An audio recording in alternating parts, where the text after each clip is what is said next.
Si Juan ay nag-iipon ng mga bayabas. Isang araw pinadalhan siya ng ama ni Juan para kumuha ng mga hinog na bayabas. Dahil maraming mga kapitbahay ang pumasok at gusto niyang bigyan sila ng makakain. Pumunta si Juan sa mga halamanan ng bayabas at kinain ang lahat ng prutas na mahawakan niya.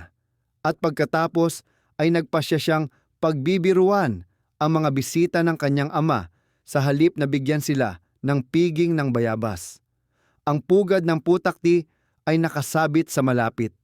Sa medyo hirap ay nagtagumpay siyang ibaba ito at inilagay sa isang masikip na basket na dinala niya para sa prutas.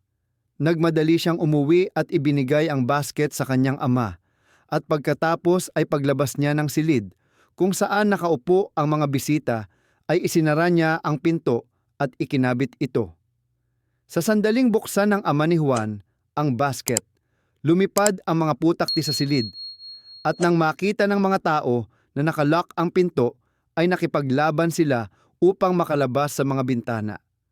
Maya-maya ay binuksan ni Juan ang pinto, at nang makita niya ang namamagang mukha ng mga tao, siya ay umiyak. "Ang galing! Mayayamang bayabas na mayroon ka! Pinataba ka nilang lahat!" Si Juan ay nag-iipon ng mga bayabas.